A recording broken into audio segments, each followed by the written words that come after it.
Hello, everyone, and welcome back to the Beatles Forever.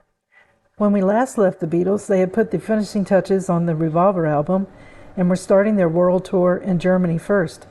The crowds didn't want to hear their new stuff, and they couldn't hear themselves play the old stuff. So let's see what happens next on the tour.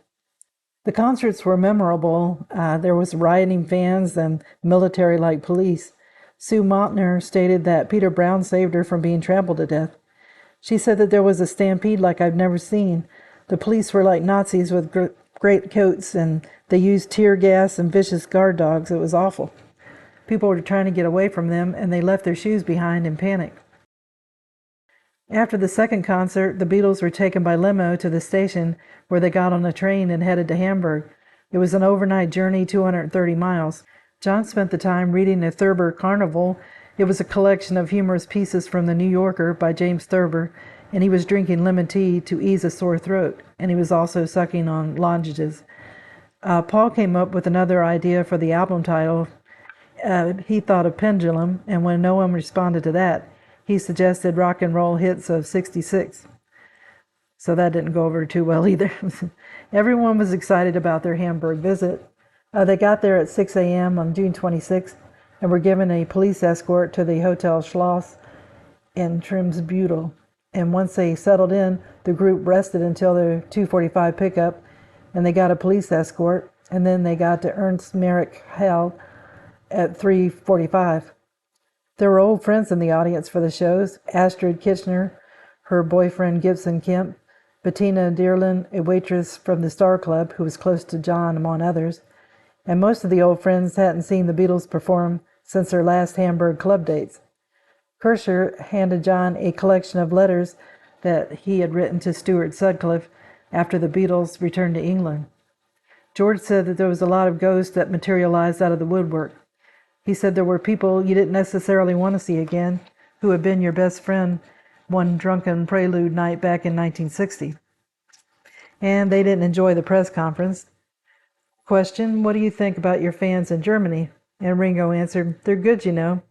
They're the same as everywhere else, only there's more boys in Germany. John was asked, do you believe your book, A Spaniard in the Works, is literature, or do you believe it's just for fun? John said it's both, isn't it? I mean, it doesn't have to be one or the other. Then they asked, would Paul make music to go with your books? And John answered, well, I'll make it myself if anybody's going to do it. Then they asked, what do you dream of when you sleep? Paul answered the same as anyone else dreams of, standing in my underpants. John said, what do you think we are? What do you dream of? F and hell. And then they asked Ringo what he dreamed of, and he answered politely, I just dream of everything like you do. You know, it's all the same. Then John had to say, we're only the same as you, man, only we're rich. And there was laughter. While they were in the dressing room in Hamburg, a telegram was delivered to the Beatles. Please do not fly to Tokyo. Your career is in danger. It wasn't signed. So Paul and Ringo shrugged it off. They were used to cranks. George took it seriously. It makes you think, he said. We've got a lot of enemies as well as friends. June 27th, they left Hamburg for Tokyo. It was supposed to be a 16-hour trip where they were to refuel in Anchorage, Alaska, but when they got there, the pilot was told to delay the departure because Japan was being hit by Typhoon Kit, an intense cyclone with winds up to 195 miles an hour. Brian Epstein was worried about the Beatles being confined on the plane with no announced departure time, and he arranged with the local ground staff to allow them to disembark and camp out in a relative comfort at a nearby hotel. A shuttle bus took them to the Westward Hotel, a 10-minute drive from the airport. They went in the back entrance to Suite 1050. By the time they got there, word was out that they were there. Fans made their way to the alley behind the Westwood Hotel, hoping for a glimpse of the Beatles. They looked up to the 10th floor and started singing, We Love You, Beatles, to the tune of Bye Bye Birdie. The Beatles were frustrated. They were tired. Their clothes were wrinkled. The view from the window was a construction site and a few scattered buildings and a distant mountain range. George called the gentlemen's haberdashers and requested 2 shirts and a hat to be delivered to him.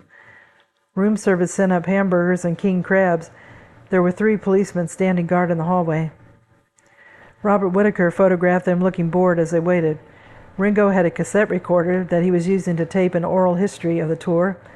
George was playing with a large Polaroid camera, and Brian was in another room of the suite conducting business by phone. Neither John nor Paul had brought anything to read.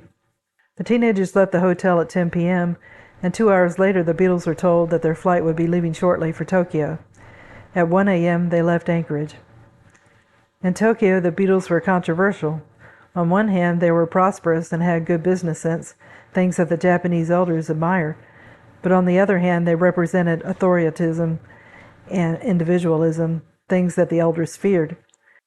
They were given the presidential suite at the Hilton Room 1005. It had a large living room with sofas, an office desk, and a dining table with 8 chairs, and 2 bedrooms, both with 2 single beds. Policemen were standing outside the door, along the corridor, and every second room on the 10th floor, and elsewhere throughout the hotel. The Beatles were in lockdown. They weren't allowed to leave their rooms until the time they had to be at the concert. And then they had a 2-hour press conference and a photo op. One of the questions, did you have a good night's sleep? And the answer was yes.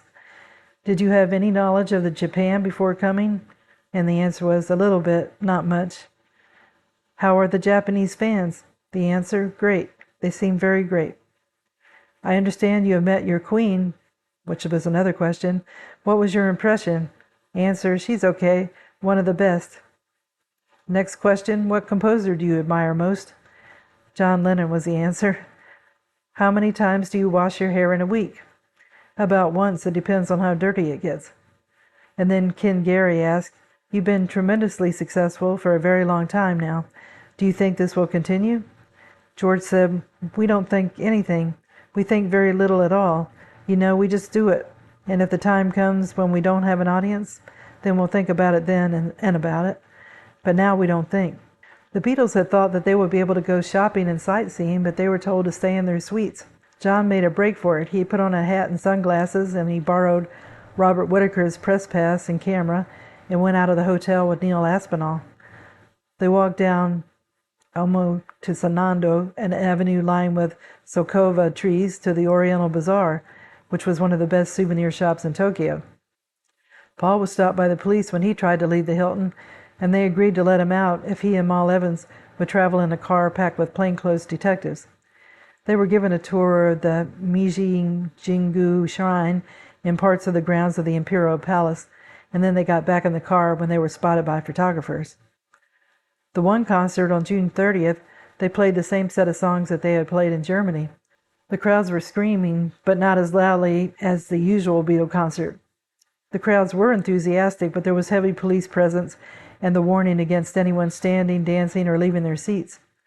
The Beatles were not doing that well playing. The harmonies were off-key, and they learned that when they came to a difficult part of the song, all they needed to do was wiggle their heads, and the crowd screams would disguise it. But through all the problems, the concert was a success. The Beatles had 2 more shows in Tokyo, July the 1st and the 2nd, so they spent their time in the suite painting and buying goods from the local tradesmen who were called in. For 2 mornings, the 4 Beatles sat at the dining table with a 30 by 40-inch canvas in front of them, each decorating his own corner in his own style. While working, they listened to the 14 songs they had just recorded back in London to help them decide on the sequence the tracks would appear on, and they still had an unnamed LP. In the center of the canvas stood a table lamp that left a blank circle. They would later use it for their autographs.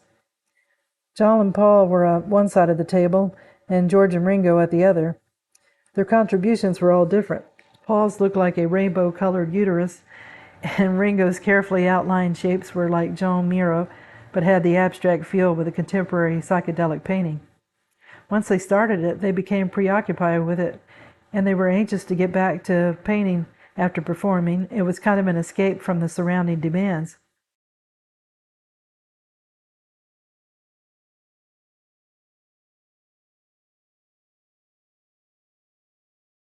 Robert Whittaker said, I'd never seen them so happy. No drink, no drugs, no girls, just working together with no distractions.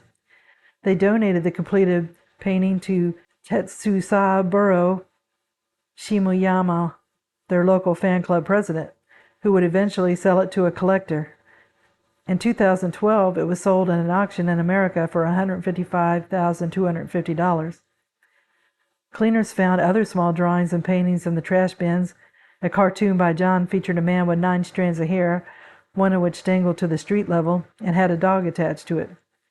Traders appeared to show their wares to the Beatles, and the Beatles bought kimonos, jade, no mask, Natsuki, incense holders, carvings, kites, gold lacquer boxes, sunglasses, and electronic goods.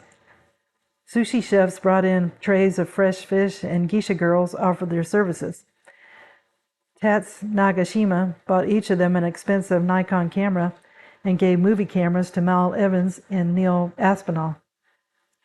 The matinee concert on July 1st was at 2 o'clock, and the opening act featured local acts who played a Japanese-sounding Western rock. Then they went back for a second show, and some fans complained that a half-an-hour set was too short for the price charged. At that time, they were charging $16 for cheap seats and $24 for the rest. The final concert was on July the 2nd, and between the two shows, they pondered on the LP title once more. New suggestions including Abracadabra, Paul with a magic theme, Beatles on Safari, a nod to the Beach Boys, and Freewheelin' Beatles, a tribute to Dylan, but nothing was settled. Then Paul came up with the name Revolver. It was a playful title. A revolver was a handgun with a rotating bullet chamber, but it could also be another word for anything else that rotated like a record. An LP was a revolving disc. The album was both a revolution in sound as well as an attitude and also an evolution of their art. So I'm going to end the video here. We had the Beatles returning to Hamburg where they first learned their craft. They met with old friends there, but it was a little strange. Then they made their way to Tokyo, but got delayed by the weather. In both Germany and Japan, they didn't like the questions that were asked, and once in Tokyo, they weren't allowed to leave their suites. John did get out, and so did Paul, and later they occupied their time with doing a painting, which they really enjoyed doing, and then having people come to them selling their wares.